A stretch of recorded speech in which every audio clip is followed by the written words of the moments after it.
یہ ممبر تشیع کا ممبر ہے، نصیریوں کا نہیں ہے۔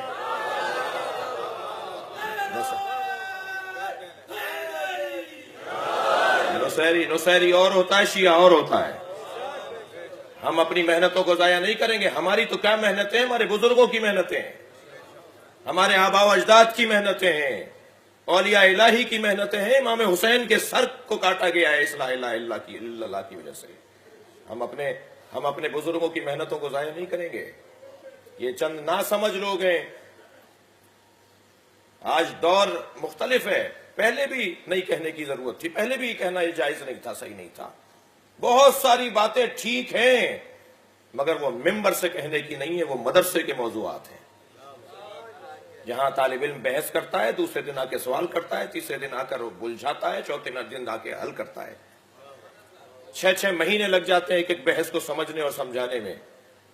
یہ بحثیں مدرسوں کی، بہت سی بحثیں جو ممبر پہ آج ہمارے یہاں ہوئی ہیں وہ مدرسوں کی بحثیں نہیں ہیں، معاف کیجیے گا، مجلسوں کی بحثیں نہیں ہیں، مدرسوں کی بحثیں ہیں۔ بہت ساری باتیں ٹھیک ہیں، مگر کلم الناس علی قدر عقولہم، لوگوں سے ان کی عقل کے مطابق بات کیا کرو۔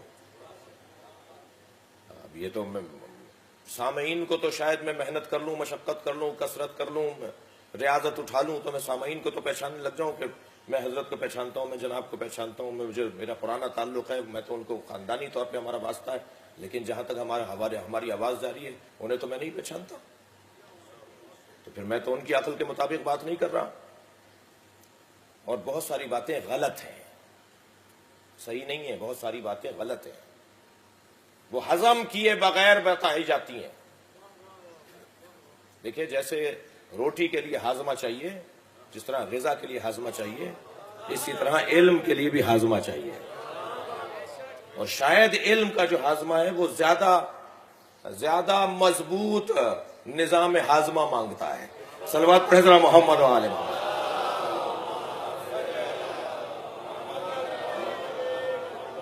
منطق پڑھی بھی ہو، فلسفہ پڑھا ہوا ہو، علم کلام پڑھا ہوا ہو، عربی گرامر کے اعتبار سے کم الف بے تو جانتا ہو، قرآن کی تفسیر کی کچھ تو سوجھ بوجھ ہو، احادیث کا جو کہ علوم ہیں ان کے بارے میں کچھ تو آشنائی ہو، راویوں کی پرکھ کا علم کیا ہوتا ہے، حدیثوں کی قسمیں کتنی ہوتی ہیں۔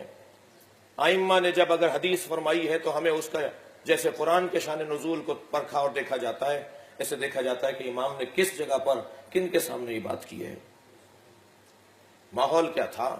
ایک شخص نے آ کر کہا، مولا سجدے میں کتنی مرتبہ ذکر سجدہ پڑھوں؟ حضرت نے فرمایا 1 مرتبہ۔ ابھی وہ بیٹھا ہوا تھا کہ ایک اور شخص آ گیا، کہنے لگا مولا میں کتنی مرتبہ ذکر سجدہ پڑھوں؟ حضرت نے فرمایا 3 مرتبہ۔ وہ جو پہلے بیٹھا ہوا تھا اس نے کہا مولا آپ نے مجھے ابھی فرمایا کہ میں 1 مرتبہ پڑھوں۔ حضرت نے کہا تم بڑے اطمینان سے نماز پڑھتے ہو، 1 مرتبہ کی ادائیگی میں تمہاری ادائیگی ٹھیک ہو جائے گی، یہ ذرا عجلت میں رہتا ہے، یہ 3 مرتبہ پڑھے گا۔ صلوات پڑھنے ذرا محمد و آل محمد۔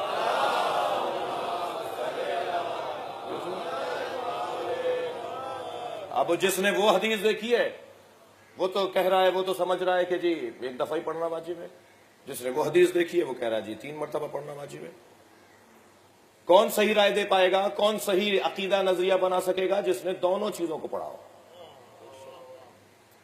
عزیزان گرامی، میں نے ایک مجلس میں کہا تھا کہ ہماری قوم پہ جو خطرات منڈلا رہے ہیں ان میں سے ایک خطرہ علماء کرام کے خلاف اور مراجع کے خلاف اور مجتہدین کے خلاف نامناسب، ناگوار اور ناموزون اور غیر معتدل گفتگو ہے، غیر منصفانہ گفتگو ہے۔ بہت شکریہ۔ غیر منصفانہ گفتگو ہے۔ میں ایک جگہ حضور مجلس پڑھ رہا تھا، مجلس میں پرچہ ایک تقسیم ہوا، عشرہ تھا ہمارا، پنجاب کی بات ہے۔ اس میں فہرست دی ہوئی تھی کہ 6 امام کی حدیث ہے کہ مکھی کا خون نجس ہے، اس کے سامنے لکھا تھا آیت اللہ سیستانی کا فتویٰ ہے کہ پاک ہے۔ 5ویں امام کی حدیث ہے کہ فلاں چیز حلال ہے، آیت اللہ خامنائی کا فتویٰ ہے کہ وہ حرام ہے۔ ایک لسٹ بنی ہوئی تھی ائمہ کی حدیثیں۔ بھائی میں اگر آشنا نہیں کروں گا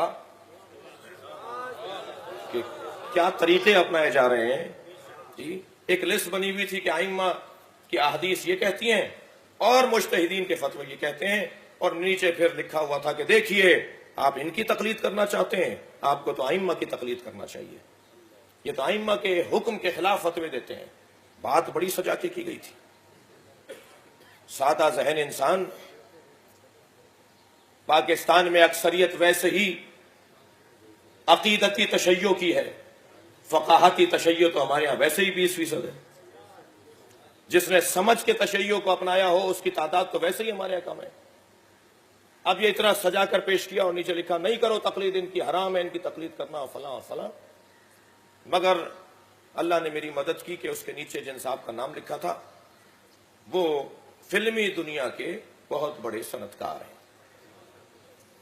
تو مجھے وہ مجلس میں بھی تشریف فرما ہو رہے تھے، مجھے حوصلہ ملا. میں نے ان سے کہا حضور یہ آپ کا ہی نام ہے؟ کہا جی ہاں میرا نام ہے. میں نے کہا یہ جو جن کتابوں کے حوالے دیے ہیں حدیثوں کو نقل کرتے وقت اور بعض فتووں کو نقل کرتے وقت، مثلا منہاج الصالحین کا ترجمہ اس وقت تک نہیں ہوا تھا جی، تو یہ تو عربی میں ہے.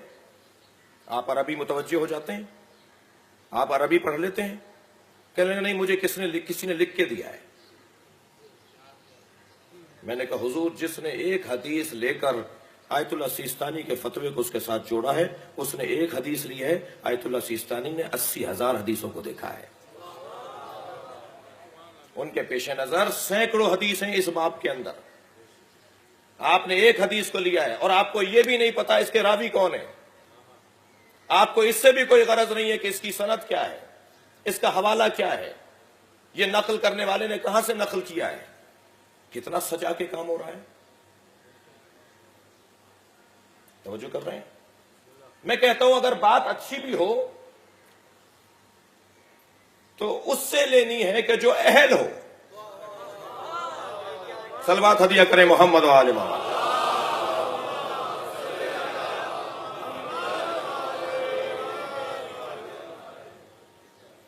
جو جملہ دوبارہ تکرار کر رہا ہوں، یہ جو جملے ہوتے ہیں ان کے اوپر محنت ہوئی ہوتی ہے، پہلے سے سوچا ہوا ہوتا ہے ان کو. اگر بات اچھی بھی ہو تو اس سے لینی ہے جو اہل ہو. مثال دے رہا ہوں، میں بیمار پڑ گیا، فلاں مسئلہ مجھے درپیش ہوا، فلاں تکلیف مجھے ہوئی. ایک جگہ بیٹھ کر میں نے ذکر کر دیا. وہاں 10 آدمی بیٹھے تھے. ایک نے کہا یہ کھا لیجئے، دوسرے نے کہا یہ استعمال کر کے دیکھیے، تیسرے نے کہا وہ دوا لے لیجئے، چوتھے نے کہا وہ دوا لے لیجئے. ان میں ایک ڈاکٹر بھی بیٹھا تھا، اس نے کہا آپ یہ دوا لے لیجئے. بتائیے میری عقل کا تقاضا کیا ہے؟ وہ جو ڈاکٹر کے علاوہ مشورہ دینے والے لوگ ہیں، چاہے ان میں محترم ترین لوگ بھی ہوں، میری عقل کا تقاضا یہ ہے کہ میں اس سے بات کو لوں جو دینے کا اہل ہے.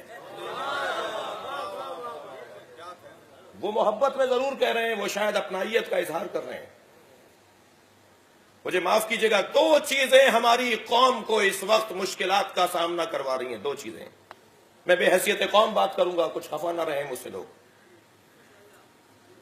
ایک سیلف اسٹڈی اور ایک سیلف میڈیسن. ایک بدن کو تکلیف پہنچوا رہی ہے روش، اور ایک ہمارے ایمان کو خطرے میں ڈال رہی ہے. بے استادے لوگ، کسی سے پوچھنے کے روادار نہیں ہیں، کسی سے مشورہ کرنے کے روادار نہیں ہیں. اپنی پسند کا ہی آدمی ڈھونڈ لو مگر اہل ڈھونڈو.